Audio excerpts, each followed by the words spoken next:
নমস্কার বন্ধুরা, নমিতাস kitchen and blog চ্যানেলে আপনাদের সকলকে স্বাগত। আজকে আমি হোলি বা দোল উপলক্ষে বানাবো স্পেশাল কিছু রেসিপি। তাহলে পুরো ব্লগটা দেখতে থাকুন, নিশ্চয়ই আপনাদের ভালো লাগবে। আমি দহি বড়া বানাবো, সেই জন্য এখানটায় বিউলির ডালটা আমি সারা রাত ভিজিয়ে রেখেছিলাম, এবারে পেস্ট করে নেব। লাগবে তেঁতুলের চাটনি, সেই জন্য তেঁতুলটা ধুয়ে জলে ভিজিয়ে রাখলাম। বিউলির ডালটা প্রথমে আমি বেটে নেব। বিউলির ডাল বা উড়ার ডাল মিক্সিতে বেটে নিলাম এরকম মিহি করে। সব ডাল বাটা হয়ে গেছে। এবার এই ডাল বাটাটা 2 ঘন্টার জন্য এইভাবেই ছেড়ে দেবো, তাহলে বড়াটা বেশ ভালো হবে।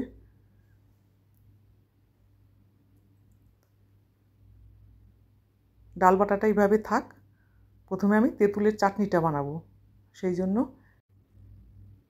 তেঁতুল জল থেকে তেঁতুলের বীজ আর ছিবড়াগুলো ফেলে দেব।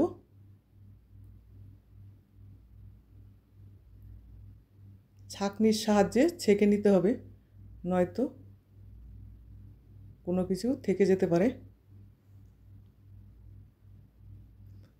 হয়ে গেছে বীজ ফেলে দেয়া। বসিয়ে দিয়েছি কড়াই, দিলাম সামান্য একটু সর্ষের তেল, আর ফোড়নে দিলাম অল্প পরিমাণে একটু সর্ষে। এবারে এই তেঁতুলের পাল্পটা আমি ছাঁকনির সাহায্যে ছেঁকে দিয়ে দিলাম কড়াইতে ঢেলে। দেব পরিমাণ মতো একটু নুন, দিয়ে দিচ্ছি চিনি ব্যবহার করব না, সেই জন্য দিয়ে দিলাম তাল মিশ্রি।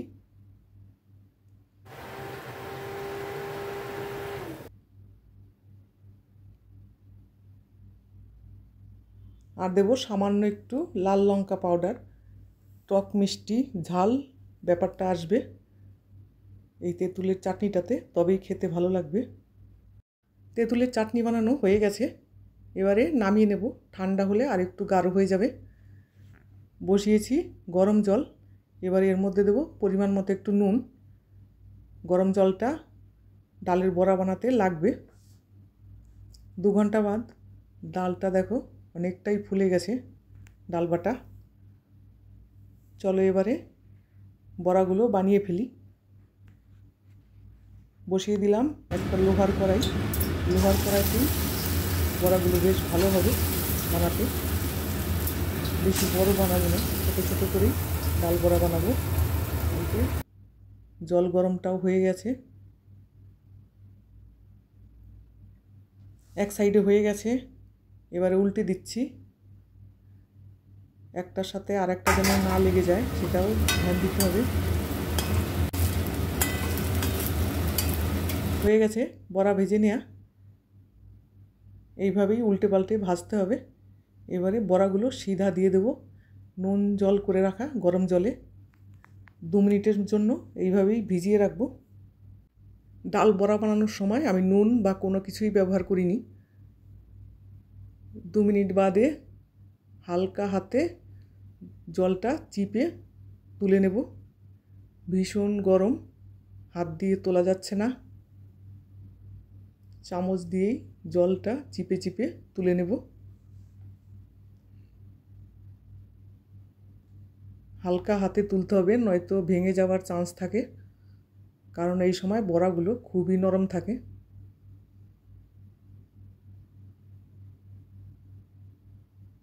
সব বড়াগুলো এইভাবেই জল থেকে তুলে নেব। দেখো ভেঙেই গেল। একদম ধীরে ধীরে তুলতে হবে। হয়ে গেল সব কটা বড়া তুলে নেওয়া। এবারে আরও একটা জিনিস বানাবো হচ্ছে গিয়ে মালপোয়া। একটু অন্য রকমভাবে আমি ময়দা আর সুজি সবই অল্প পরিমাণে, একটু চিনি আর অল্প পরিমাণে একটু মৌরি, দুধ দিয়ে গুলিয়ে রেখেছিলাম আধা ঘন্টা মতো। এবারে পুরো বানানোর জন্য রেডি হয়ে গেছে। আর বানিয়ে রাখা আছে চিনির শিরা। চিনির শিরা বানিয়ে রেখেছি। যেই কড়াইতে আমি দহি বড়াগুলো ভেজেছিলাম সেই কড়াইতেই বানিয়ে নিচ্ছি মালপোয়া। বড়াগুলো চপের মতো ভাজা হয়ে গেছে। এবারে দিয়ে দেবো চিনির শিরায়। খুব সুন্দর এবং টেস্টিভাবে বানানো হয়ে গেল মালপোয়া। দই বড়াটা এবারে রেডি করব। যে বড়া, তেঁতুলের চাটনি, বিট নুন, এখানে আছে টক দই, ধনেপাতা, জিরের গুঁড়ো লাগবে একটু, এটা সেও ভাজা। তাহলে চলো দই বড়াটা বানিয়ে নিই। প্রথমে দইটাকে ফেটাতে হবে। সামান্য একটু জল দিয়ে দইটাকে ফেটিয়ে নিলাম।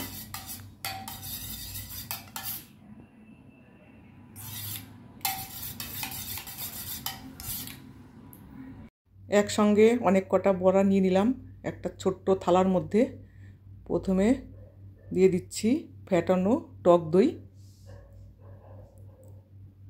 বেশ অনেকটা দিতে হবে টক দই।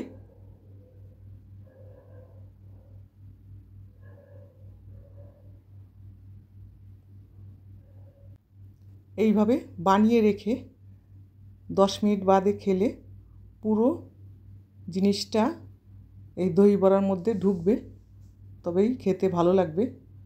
নয়তো সঙ্গে সঙ্গে বানিয়ে খেলে ভেতরে অতটা যায় না সব কিছু। এবারে দিয়ে দিচ্ছি তেঁতুলের চাটনি। এটাও একটু বেশি পরিমাণে দিতে হবে, তবেই খেতে ভালো লাগবে।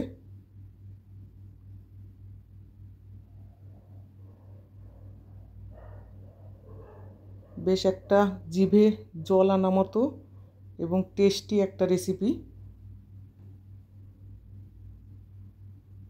দেয়া হয়ে গেল তেঁতুলের চাটনি। এবারে দিচ্ছি একটু ভাজা জিরের গুঁড়ো। লঙ্কা পাউডার দিলাম না, কারণ তেঁতুলের চাটনিতে আমি লঙ্কা পাউডার দিয়েছি। দেব সামান্য পরিমাণে একটু ধনেপাতা ছড়িয়ে।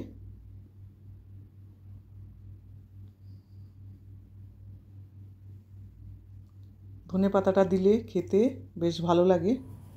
আর দিচ্ছি একটু বিট নুন, এটাতেও টেস্ট বাড়াবে। রেডি করা থাক। চলো এবার একটু হোলি খেলে আসি। হোলি খেলা আমাদের স্টার্ট।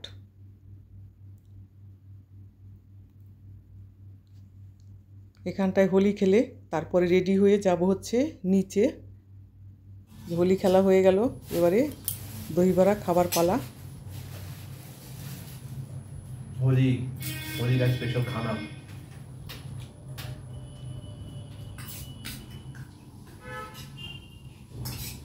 ব্লগটা আর বাড়াবো না। আমার আজকের ব্লগটা আপনাদের কেমন লাগলো অবশ্যই জানাবেন। ভালো লাগলে একটা লাইক করবেন, কমেন্ট করবেন আর আমার চ্যানেলের সঙ্গে থাকবেন। Thank you, good night.